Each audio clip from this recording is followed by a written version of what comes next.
કુંભ રાશિવાળા ધ્યાન રાખો, તમારી આ 3 વાતો દરેકને ન જણાવતા, નહીં તો તમને તેનો અફસોસ થઈ શકે છે. નમસ્કાર, સ્વાગત છે આપ સૌનું અમારી આ યુટ્યુબ ચેનલ પર. મિત્રો, આજે જે સંકેત દેખાઈ રહ્યો છે તે સાધારણ નથી, કારણ કે તમારા જીવનમાં આ સમયે કંઈક એવી ઉર્જા સક્રિય થઈ ચૂકી છે જે આવનારા દિવસોમાં તમારા જીવનની દિશા બદલી શકે છે.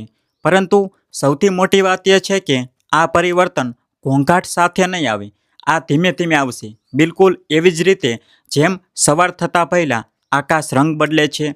ધ્યાનથી સાંભળજો, કારણ કે તમારા જીવનમાં એક એવો અવસર પ્રવેશ કરવાની તૈયારી કરી રહ્યો છે જેની કલ્પના તમે કરી તો હતી, પરંતુ તેને આટલી જલ્દી તમારા જીવનમાં આવતો જોયો ન હતો. જી હા, આ અવસર ધન, કામ, સન્માન અથવા કોઈ મહત્વપૂર્ણ સંપર્કના રૂપમાં તમારી સામે આવવાનો છે. પરંતુ આમાં એક શરત છે: જો તમે સમય કરતાં પહેલાં તમારી યોજનાઓને લોકોની સામે મૂકી દીધી તો તેનો પ્રભાવ નબળો પડી શકે છે. આ જ કારણ છે કે આજે વારંવાર એક જ સંદેશ સામે આવી રહ્યો છે, એટલે કે તમે ઓછું બોલો, વધારે જુઓ, ઓછું જણાવો, વધારે સમજો, કારણ કે આ સમયે તમારી ખામોશી જ તમારી સૌથી મોટી તાકાત બનવાની છે. હવે જરા તમે તમારા પાછલા થોડા મહિનાઓ કે વર્ષોને યાદ કરો. શું એવું થયું છે કે તમે તમારા કોઈ ખાસ વ્યક્તિને કોઈ વાતો કહી હોય અને ત્યાર પછી અચાનક વસ્તુઓ ગૂંચવાવા લાગી હોય? શું ક્યારેય એવું લાગ્યું છે કે તમારી યોજના શરૂ થતાં પહેલાં જ નબળી પડી ગઈ? જો તમારો જવાબ હા છે, તો આ વિડીયોને માત્ર સંયોગ ન સમજતા, કારણ કે ગ્રહોની ચાલ સંકેત આપી રહી છે કે તમારી આસપાસ કેટલીક એવી વ્યક્તિઓ હોઈ શકે છે જે તમારી વાતોને ધ્યાનથી સાંભળીને તમારા વિશે પોતાના વિચારો બનાવે છે, જે તમારા શબ્દો પરથી તમારા તાકાતનો અંદાજ લગાવી શકે છે. અને આ જ કારણ છે કે આજે તમારી ખામોશી તમારી ઢાલ બની શકે છે. જો કોઈ વ્યક્તિ વારંવાર તમારી યોજનાઓ, તમારા પૈસા, તમારા ભવિષ્ય અથવા તમારા અંગત જીવન વિશે જાણવાનો પ્રયાસ કરે છે, તો તરત બધું કહી ન દો, મુસ્કુરાઈ દો, વિષય બદલી નાખો. પરંતુ તમારા મનનું રાજ દરેકને ન જણાવતા. જો તમે અહીં સુધી મારી સાથે પહોંચી ગયા છો, તો વિડીયોને એક પ્યારી લાઇક અને કોમેન્ટ બોક્સમાં જય મા ભવાની અવશ્ય લખજો, કારણ કે મા ભવાનીની કૃપા જ્યારે સાથે હોય છે ત્યારે વ્યક્તિ સાચા સમયે સાચો સંકેત ઓળખી લે છે. હવે વધુ એક રહસ્ય સામે આવી રહ્યું છે. તમારા જીવનમાં આ સમયે 2 રસ્તા બની રહ્યા છે. પહેલો રસ્તો એ છે કે જ્યાં તમે તમારી દરેક યોજનાઓ લોકોની સામે રાખી શકો છો, અને બીજો સંકેત એ છે કે જ્યાં તમે શાંત રહીને મહેનત કરતા પરિણામ આવવાની રાહ જોઈ રહ્યા છો. જી હા, ગ્રહો સાફ જણાવી રહ્યા છે કે બીજો રસ્તો તમને અપેક્ષા કરતાં અનેક ગણી વધુ સફળતા આપી શકે છે. પરંતુ થોભો, કારણ કે અસલી સંકેત તો હજુ બાકી છે. તમારા કાર્યક્ષેત્ર સાથે જોડાયેલો એક બદલાવ ધીમે ધીમે આકાર લઈ રહ્યો છે. બની શકે કે કોઈ નવા કામની વાત ચાલી રહી હોય, કોઈ મહત્વપૂર્ણ જવાબદારી કે અવસર બની રહ્યો હોય, અથવા કોઈ એવી વ્યક્તિ તમારા કામ પર ધ્યાન આપી રહી હોય જે ભવિષ્યમાં તમારી ઉન્નતિનું કારણ બની શકે છે. પરંતુ તે વ્યક્તિ તમારી વાતોથી નહીં, પણ તમારા પરિણામથી પ્રભાવિત થશે.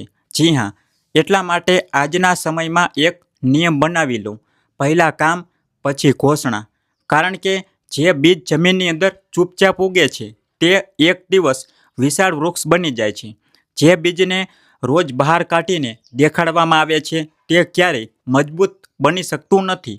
હવે જોવામાં આવે તો ધન સાથે જોડાયેલો એક મહત્વપૂર્ણ સંકેત સામે આવી રહ્યો છે. કોઈ રોકાયેલો પૈસો, કોઈ જૂની ઉમ્મીદ, કોઈ અધૂરો પ્રયાસ, અથવા કોઈ એવો અવસર જેને તમે લગભગ ભૂલી જ ગયા હતા, તે ફરીથી તમારી સામે આવી શકે છે. પહેલાં તમને લાગશે કે આમાં કોઈ ખાસ વાત નથી, પરંતુ આ જ નાનો અવસર આગળ જઈને મોટી સફળતાના દ્વાર ખોલી શકે છે. અહીં જ મોટાભાગના લોકો ભૂલ કરી બેસે છે. તેઓ મોટા અવસરની રાહ જોતા રહે છે અને નાના અવસરને નજરઅંદાજ કરી દે છે, જ્યારે ઘણીવાર આ નાના નાના અવસરમાં જ મોટી સફળતા છુપાયેલી હોય છે. હવે તમને જણાવી દઈએ કે આજે સાંજ પછીનો સમય ખાસ ધ્યાન આપવાનો દેખાઈ રહ્યો છે. સૂર્યાસ્તની આસપાસ અથવા ત્યારબાદ તમને કોઈ એવી વાતો સાંભળવા મળી શકે છે જે પહેલાં સામાન્ય લાગે પરંતુ બાદમાં તેનું મહત્ત્વ સમજાઈ શકે છે. આ કોઈ વ્યક્તિનો સંદેશ હોઈ શકે છે, કોઈ ફોન કોલ, કોઈ ચર્ચા અથવા અચાનક મળેલી કોઈ જાણકારી. આ વસ્તુઓને હળવાશથી ન લેતા. આગળ વધીએ તો એવું જણાઈ રહ્યું છે કે કેટલાક સમયમાં જીવન આપણને પરીક્ષા દ્વારા પણ શીખવે છે. તે આપણને લોકોની ઓળખ કરાવે છે અને સમજાવે છે કે કોણ સાચે સાથમાં છે અને કોણ માત્ર આસપાસ છે. જો છેલ્લા કેટલાક સમયથી તમને એવું લાગી રહ્યું છે કે અમુક લોકોના વર્તનમાં ફેરફાર આવ્યો છે અથવા કેટલાક લોકો તમારી વાતોમાં વધુ રસ લઈ રહ્યા છે, તો આ સમયે સમજદારી રાખવી વધુ સારું રહેશે. હવે એક રસપ્રદ સંકેત એ પણ છે કે શું છેલ્લા કેટલાક દિવસોથી તમારા મનમાં વારંવાર કોઈ એક જ વિચાર આવી રહ્યો છે? જો હા, તો તેને અવગણશો નહીં, કારણ કે આ તમારી અંદરની દિશા બતાવતો સંકેત હોઈ શકે છે. ઘણીવાર આપણને જેને સામાન્ય વિચાર માનીએ છીએ તે જ આપણા ભવિષ્યની શરૂઆત બની શકે છે. પ્રેમ જીવનની વાત કરીએ તો આ સમયમાં ઉતાવળમાં કોઈ નિર્ણય લેવો યોગ્ય નહીં રહે. અહીં ધીરજ અને સમજદારી રાખવી વધુ જરૂરી રહેશે. કેટલીક બાબતો હજુ સ્પષ્ટ નથી, તેથી સમય આપવો વધુ સારો રહેશે. આ સમય મિશ્રિત પરંતુ સંભાવનાઓથી ભરેલો દેખાઈ રહ્યો છે. ઘણા અટકેલા કાર્યોમાં ધીમે ધીમે ગતિ આવવાની સંભાવના છે અને આર્થિક દ્રષ્ટિએ પણ સુધાર જોવા મળી શકે છે. નવા અવસર, નવા સંપર્ક અને નવા રસ્તા ખુલી શકે છે. પારિવારિક જીવનમાં સહયોગ અને સમજ વધવાની સંભાવના છે. કેટલાક જૂના મતભેદો દૂર થઈ શકે છે, પરંતુ શબ્દોનો ઉપયોગ સમજદારીથી કરવો જરૂરી રહેશે. સ્વાસ્થ્યની વાત કરીએ તો થાક, ઊંઘની કમી અને તણાવ પર ધ્યાન આપવું જરૂરી રહેશે. સમયસર આરામ અને સંતુલિત આહાર જરૂરી રહેશે. કુલ મળીને આ સમય ધીમે ધીમે આગળ વધારનાર છે. ધીરજ, સંયમ અને સતત પ્રયત્ન તમારા માટે સફળતાનો માર્ગ બનાવી શકે છે. આ માહિતી સામાન્ય માન્યતાઓ અને જ્યોતિષ આધારિત છે, તેને અંતિમ સત્ય તરીકે ન માનવું. તો આજના આ વિડીયોને અહીં જ સમાપ્ત કરીએ છીએ. ભગવાનની કૃપા તમારા અને તમારા પૂરા પરિવાર પર બનેલી રહે. સદા ખુશીઓમાં તમે રહો. ધન્યવાદ. તમારો દિવસ શુભ રહે, મંગલમય રહે.